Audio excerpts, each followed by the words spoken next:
आणि हा सांगतो हा म्हणून. काय झालं त्याचं हा नेमकं? आता वरिष्ठाला आमच्या ते गावातच आज आम्ही आता ते बैठक घेतली, ते गावातच हे होणार. गावात होणार. तर ती हो जागा ही ग्रामपंचायतच्या हद्दीतली नाही, ती जागा गायरान धारक आहे. गायरांची जागा आहे ती, बरोबर? हा मग ती ग्रामपंचायतची असली तर ते ग्रामपंचायतचा अधिकार असतो. गायरान म्हणल्यानं ते तहसील तालुक्याच्या ठिकाणच्या लेवलला आले ते. हो ना, मग तेच विचारलं तर ते म्हणे ग्रामपंचायतीचंच नियंत्रण आहे, आम्ही तहसीलदारला भेटलो. कुठल्या तुमच्या तहसीलदारला भेटले? हो तहसीलदारने तुम्हाला असं बोलले, चुकीची माहिती दिली तुम्हाला? नाही नाही, तहसीलदारनं चुकीची माहिती कशी देईल?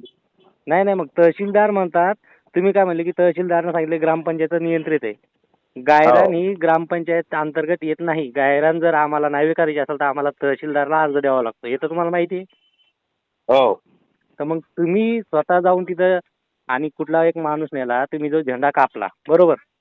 हा, पण ते यांनी आदेश दिल्यानंतरच हे केलं ना. हो. मी तहसीलदार BDO यांनी आदेश दिल्यानंतरच हे केलं. तहसीलदार BDO यांनी आदेश दिला, हा, पण ते आणि काम पोलीस संरक्षण दिलं त्यांनी.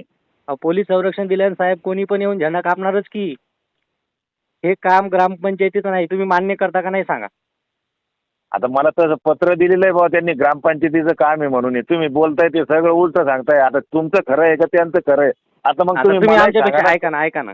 तुम्ही हा तुम्ही त्या रेकॉर्डमध्ये स्वतः तुम्ही बोललेत की ती जागा ही गायरांची आहे. हा बोलले तुम्ही, आम्ही सगळ्यांनी हो. ऐकली. मग गायरांची जागा असल्याने तिथं ग्रामपंचायतचा अधिकार येतो का तुम्ही मला सांगा. तुम्ही आमच्यापेक्षा जास्त तुम्हाला माहिती आहे कायदे तर कानून. तर आम्हाला हेच विचारायचं होतं की बाबा आम्हाला गाव ठाण हद्दीपर्यंत आमचं हे असतंय, पण त्या तहसीलदारांनी म्हणजे नुसतं तोंडीच नाही सांगितलं, तर लेखी पण तसं हे देऊन टाकलं. आम्हाला BDOनं तसंच हे दिलं की तुमचं गायरान जमिनीवर सुद्धा ग्रामपंचायतीचंच नियंत्रण आहे म्हणून. गायरान जमीनवर ते तहसीलदारनं लेखी दिले का तुम्हाला BDOनं? हो हां, तर त्याचा काही प्रूफ आहे तुमच्याकडे, लेटर हो वगैरे काढलेलं तुम्ही? हो हो. मला या नंबरवरती पाठवता. बरं आणि बरं, ते पाठवतो. काम कुठं प्रोसेस आली ते सांगा आम्हाला, म्हणजे आम्हाला पुढचं नियोजन करता येतं. हा, तसं म्हणजे बा आम्ही ना एका आता माणसानं आज असं ठरवलं की बाबा नाही हे झालं तर मी माझी आता त्याचं निपटून राहिलं पाहिजे गावामध्ये, बरं का. हां हां. आता त्याच्यात सर ते आज असं होतं, ते 2-3 झेंड्याचं वाद, हे लावले तर हे नको आणि हे लावले तर यायला हे चालते. तुम्ही म्हणता तिन्ही राहू द्या आम्हाला, पण तिन्ही असते तर आम्हाला काही म्हणजे अडचण नव्हती त्याची, राहू द्यायचं.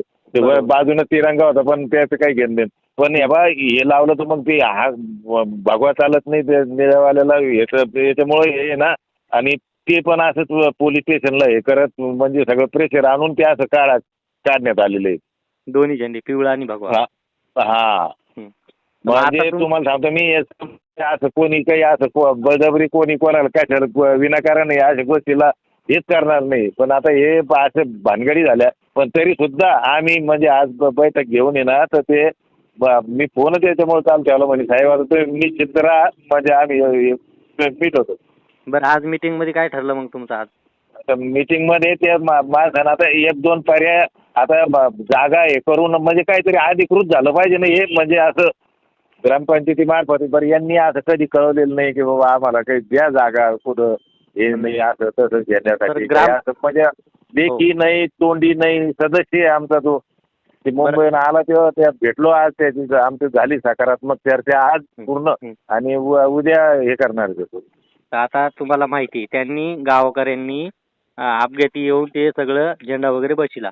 आता ग्रामपंचायतचं तुमचं काम आहे की कुठंतरी त्यांना 5-10 फुटाची हो ना. जागा, हा हा हा, तेच चाललंय तेच. 5-10 कुठंतरी फुटाची म्हणजे जागा आम्ही देऊन त्यांना त्यांचं अस्तित्व निर्माण करण्यासाठी, त्यांना झेंड्यासाठी तुम्हाला ग्रामपंचायतचं काम आहे. तेच चाललंय त्याचा. ते लवकरात लवकर घ्या निर्णय. हो समाज हो, बांधवाचं लवकर कसं म्हणजे असतं, नाही लवकरच होणार त्याचं काही हां, हरकत. ते झेंडा जेवढ्या लवकर बसेल ना तेवढं, कारण हो गोष्ट व्हायरल व्हायला साहेब तुम्हाला माहिती आहे वेळ लागत नाही. हा. त्यामुळे तुमचा फोन तर मागचे 4-5 दिवस बंदच होता.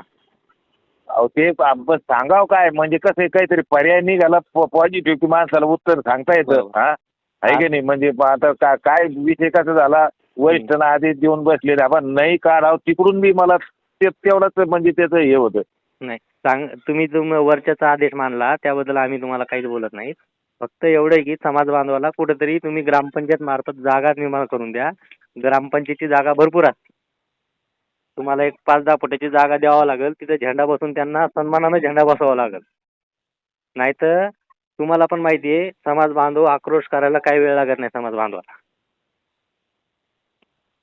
हॅलो. हा तुम्हाला पण माहिती आहे की समाज बांधव जर एकदा रस्त्यावर उतरला तर मग कोणाचं ऐकणार नाहीत ते. आम्ही त्यांना त्या दिवशी गावात जाऊन भेट घेतली त्या सर्वांची. त्यांना आम्ही हा. समजावून सांगितलं.